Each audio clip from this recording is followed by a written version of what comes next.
It's true what they say about the fall and the sudden stop at the end.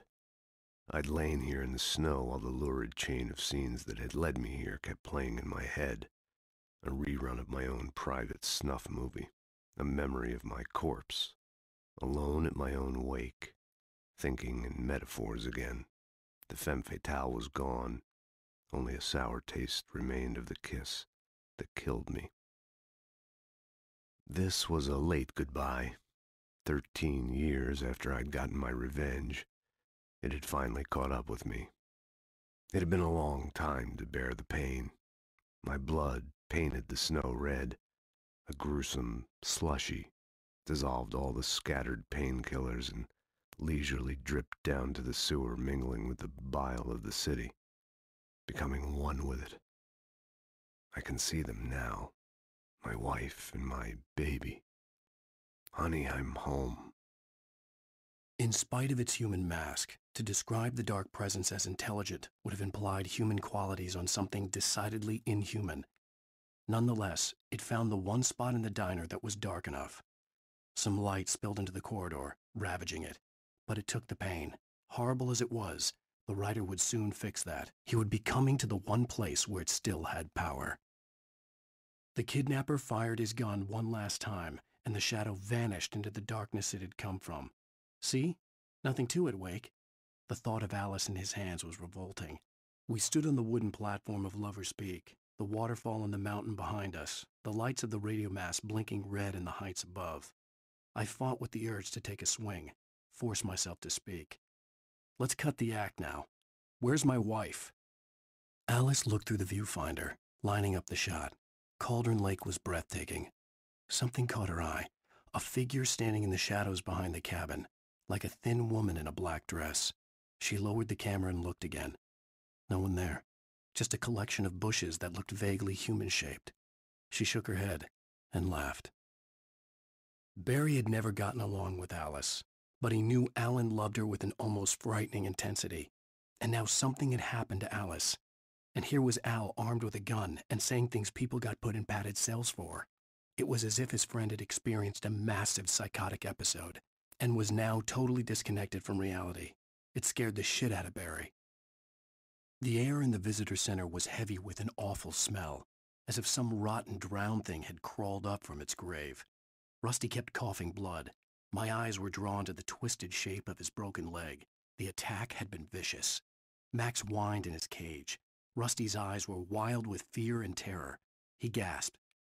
"Mr. Wake, it happened just the way it was on that page." The visitor center was sturdy, but the impact turned the front of the building into splinters. Rusty was thrown across the lobby like a rag doll and hit the far wall hard. It didn't hurt until he tried to move and saw his leg bend the wrong way, felt the broken ribs stabbing him on the inside. Rusty howled in pain and fear, suddenly afraid to die alone. At the last instant, I changed direction and threw myself down. The axe splintered the trunk of a tree.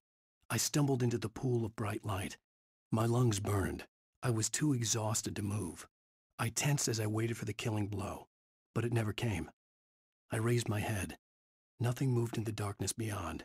For the moment, bathed in the cold light, I was safe.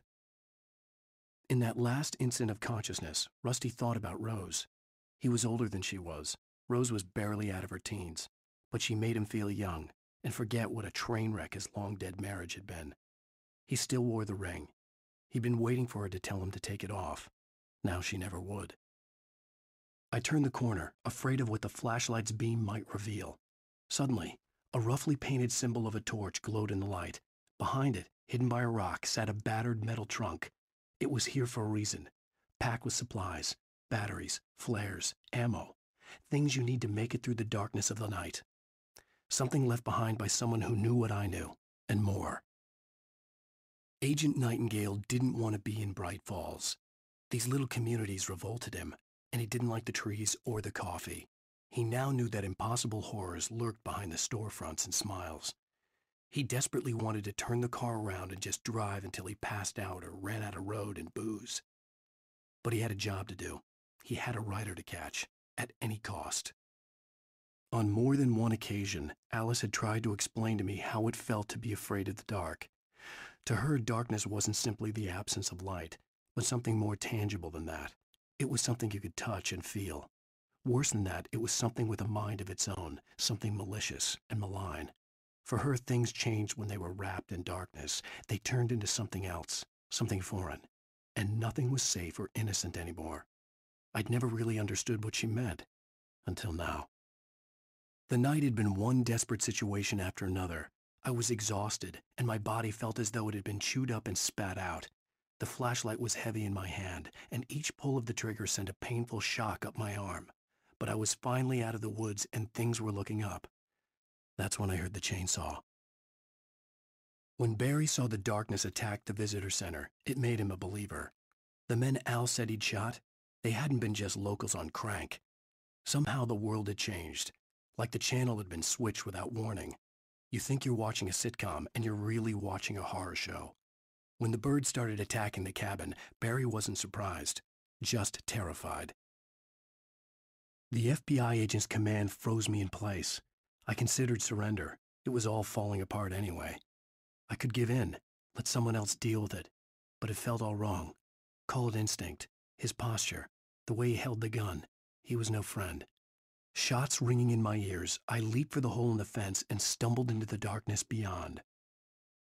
The dark presence had touched the girl to lure the rider into a trap. Now it was night, and he lay helpless, drugged, lit only by the flickering of the TV screen filled with static. Shadows coalesced in the room as the dark presence leaned close to the rider, ready to touch him again. Back to work, boy. Rose knew that Rusty was in love with her, and she liked him too. She liked him a lot. He taught her to dance, and life had certainly taught her the value of a man who was gentle. He treated her well, made her smile, made her feel good. But Rusty wasn't the prince of her dreams, and that tended to underline the unbearable truth. She was no closer to that Hollywood magic than he was. Nobody in Bright Falls seemed to know where Al was, but Rose, the waitress at the diner, had seen him. From what Barry could tell, Al pretty much fell off the face of the earth when he left the diner. Rose was just the kind of fan that Al hated, but she really tried to help. She was smart, too, knew a lot about what was going on in the town, knew a lot about Al, even knew who Barry was. Barry liked her. That was no big surprise. When it came to women, Barry and Al rarely saw eye to eye. Sarah didn't care about the legal threats Wake's agent had made. She let Wake go without argument, because there was something about him she couldn't quite put her finger on, something that reminded her of her father. She didn't think Wake would hurt his wife. Then she thought about the way he waded into Hartman, that hair-trigger rage flaring up without warning. The logging site was a mess. The modular office had been pushed off the cliff. Deputy Thornton climbed up from the wreckage excited, breathing hard from the exertion. Nobody there. It's weird. Don't you think that's weird?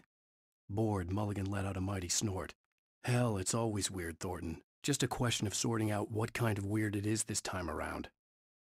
Shadows stirred and the wind picked up as I ran through the forest. I felt the dark presence turning its gaze toward me. Then the moonlight was blotted out by dark shadows that raced violently across the ground, moving too swiftly to be natural. Darkness gathered between the trees and melted again to reveal the taken. No natural path had brought them here. There was no misunderstanding.